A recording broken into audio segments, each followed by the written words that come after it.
దుర్మార్గుల వలన అగ్ని చోరుల వలన రోగాలు బాధలు ఉండేటువంటి అవకాశం ఉంటాయి. తర్వాత రాజకీయ పరివర్తన, రాజకీయాల్లో కల్లోలములు, గోధుమలు, మిర్చి, మిరియాలు, కలప, ఎర్రని పదార్థములు, కెంపు, ఆవాలు, రసాయన ఎరువులు, పశువుల ధరలు పెరిగేటువంటి అవకాశం ఉంటుందన్నమాట. ఈ అన్ని యొక్క తత్వ లక్షణాలన్నీ కూడా ఎవరి వల్ల? రాజులైనటువంటి యొక్క రవి ఈ సంవత్సరం అనేటువంటిది ఆధిపత్యాన్ని వహించడం వల్ల ఇటువంటి ఫలితాన్ని ఆ రాజు చెప్తుంటాడు అనమాట. అలాగే చంద్రుడు, నవగ్రహాల్లో చంద్ర భగవాన్ అనేటువంటి వాడు మంత్రి అయ్యాడు. ఈ మంత్రి అవ్వడం వల్ల ఆయన రాజాల వాహనమైనటువంటి గుర్రము పదం అనేటువంటి ఆయన కూడా ఉంది. ఇవన్నీ కూడా ఆ రకమైనటువంటి ప్రభావితాన్ని సూచిస్తూ ఉంటాయి. ఈ చంద్రుడు అనేటువంటి వాడు మంత్రి అవ్వడం వలన ప్రజాభ్యుదయములను, రాజకీయ అభ్యుదయములను, రాజులకు అభివృద్ధియును, సువృష్టి ఉండును, పంటలు బాగా ఫలించును, ఆహార ధాన్యముల కొత్త తీరును, తర్వాత పశువుల ధరలు పెరిగేటువంటి అవకాశాలు, ప్రజలు ధర్మకార్యాలు చేసేటువంటి అవకాశాలు ఎక్కువగా ఉండేటువంటిది ఈ యొక్క చంద్రుడి యొక్క లక్షణాలు చూపిస్తూ ఉంటారు అన్నమాట. అలాగే సేనాధిపతి రవి, ఇందులో రవి మన రెండో ఆధిపత్యాలు ఇచ్చాడు. అది రాజేంద్రుడు, సేనాధిపతి కూడా రాజేయండి అనమాట. ఈ యొక్క రవి అయ్యాడు.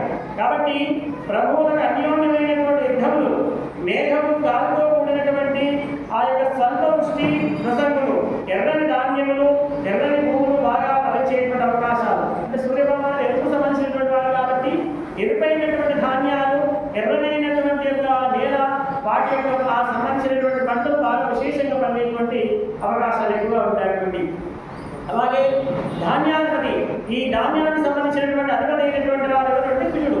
ఈ కుజుడు యొక్క ఫలితం ఏంటంటే ఈ యొక్క గురువు వల్ల దానికి సంబంధించినటువంటిది, ఆ సంబంధించినటువంటి కుజుడి యొక్క లక్షణాలు, ఆ ముళ్ళు గల ధాన్యాలు, ముళ్ళుతో కూడుకున్నటువంటి ధాన్యాలు, కందులు, బొబ్బర్లు, మిర్చి, వేరుశెనగ, ఎర్రని ధాన్యములు ఫలించును, చెరకు, బెల్లము, పంచదార, నెయ్యి, నూనె ధరలు పెరిగేటువంటి అవకాశాలు ఉంటాయి.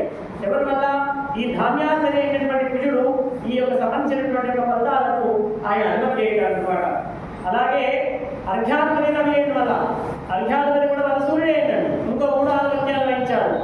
ఈ యొక్క వర్ణాల వల్ల వర్షము తక్కువగా, ధరలు హెచ్చుగా ఉండను, తర్వాత ప్రజలకు ఆకలి బాధలు, యుద్ధ భయము, గండాలు, ఆ సముద్రంలో గుండాల వల్ల దొంగల భయము, తర్వాత గుండాలతో కూడుకున్నటువంటి భయాలు, ఆ తర్వాత భయము, రాజకీయ ఉండేటువంటి అవకాశము, ఎర్రని ధాన్యముల వృద్ధి, రాజకీయ